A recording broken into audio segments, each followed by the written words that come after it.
Hey everyone, Nick Espinoza, your chief security fanatic here, and today we are talking about deep fakes because researchers have found a new way to combat them, and I think this is really cool, and we're going to get nerdy here. You've been warned, but I think this is really interesting. Now, we all know that deep fakes are here and they are increasing. Literally in the last 48 hours or so, we had another video that basically was manipulated to show the Speaker of the House, Nancy Pelosi, acting drunk, meaning they slowed the video down and they made her kind of sound like that kind of thing.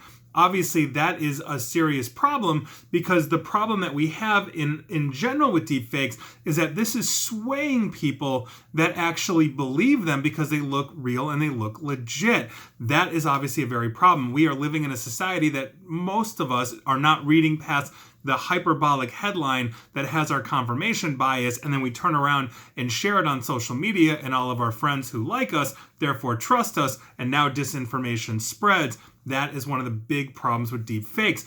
But we now have an interesting way to actually combat them. And as I mentioned, we're going to get nerdy here, but I think this is a very important thing we need to talk about in our war against disinformation. Now, researchers from Ruhr University of Bochum, and I'm not sure where that is necessarily, have basically created a tool that can detect deepfake images. Now, this tool leverages frequency analysis to basically distinguish between a deepfake image and the original picture that the deepfake is based on. Now, they actually essentially addressed the trouble of identifying computer-generated fake images, and let me explain what's going on here. Now, basically, what they are doing is creating a computer model called a general adversarial network, or GAN. These play basically a very key role in generating a deep fake. Now, the technique for creating a deep fake actually uses two different algorithms. The first one creates a fake image, obviously based on whatever the original is,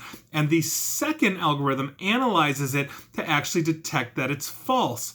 And so if it detects that it's false, it then commands the first algorithm to revise the image and then checks again and on and on and on until the second algorithm no longer detects that the image is fake. This is what makes deepfakes very hard to spot because that second algorithm is literally going through and identifying, let's see, any of those very minor manipulations that a deepfake might have and cleaning them out because the first algorithm is told, hey, clean this spot, clean that spot, and all of that. So here is how these researchers figured out a way to actually combat this scourge.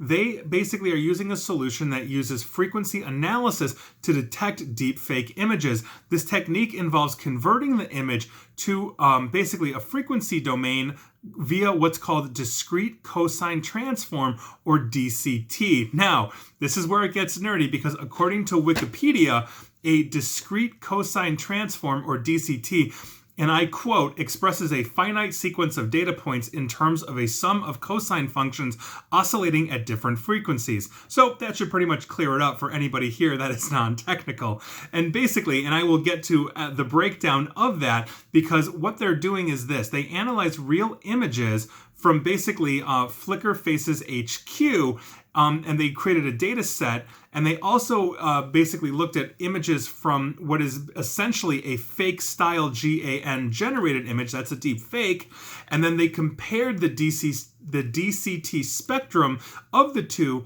to show what the actual differences were. So by observing the artifacts in the deepfake images, it helped in their identification. So basically, what DCT is doing, and this is the most layman terms that I can possibly humanly make this, is that it is essentially looking for those little artifacts. So if I create a deep fake image of myself and then morph myself into, I don't know, like Arnold Schwarzenegger or somebody like that, there's going to be these very minute images that you necessarily can't see with the naked eye, but a scan like this is going to see those little transitions and those little artifacts that, let's say, that second algorithm missed.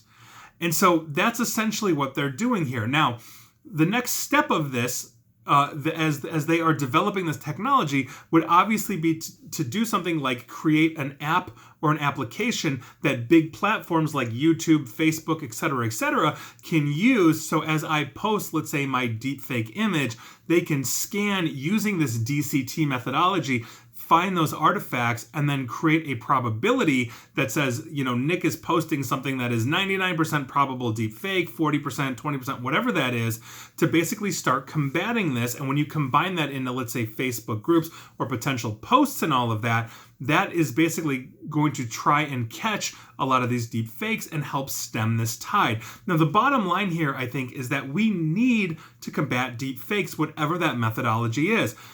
Funny deep fakes are one thing, and I think we've all seen that one of Bill Hader turning into Arnold Schwarzenegger because he does an amazing voice impression of Arnold, where the video was, I think he was on Conan O'Brien or something like that, where they morphed his face into Arnold Schwarzenegger as he's talking, and it's rather hysterical. But there is a line between comedy and deep fakes, and that really comes down to intent. So both a deep fake and a comedy have the intent to deceive you, but one lets you in on the fun. So for example, if you know the publication The Onion, they are very well known for basically satire, and they occasionally catch people saying, how could you post that? That is absolutely horrible. There's no way this is true, and blah, blah, blah, blah, blah. But they let you in on the joke in the same way that, let's say, a deep fake of Bill Hader and Arnold Schwarzenegger is essentially labeled and understood as comedy.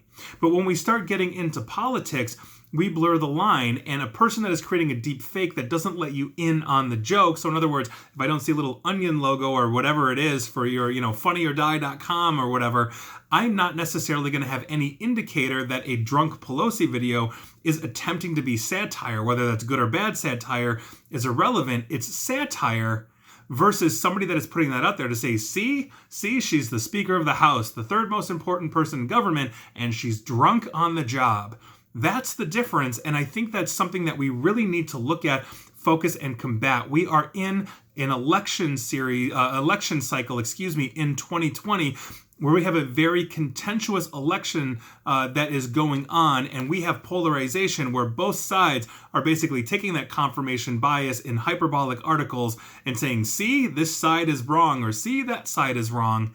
This is going to explode that. I've written on this, I've talked about this, and a whole bunch of other stuff. We need to combat this. And so hopefully technologies like this are going to start identifying these things. And if the platforms like the Facebooks and YouTubes of the world start to combat this technology, we may actually be able to slow this down or even turn the tide on this technology. And I think that's a very good thing, because we are looking at a lot of foreign influence in an election, and that's never a good thing. And it's not just here in the United States. This is happening around the globe. It is not exclusive to us. Obviously, we are a major target given who we are. So that is your news of the day, and I hope you guys are not falling for the deepfakes out there. And please like, share, follow me here on Facebook and Twitter at NickAESP, and please feel free to subscribe to me at YouTube as well. And as always, stay safe and stay online. Thanks, everyone.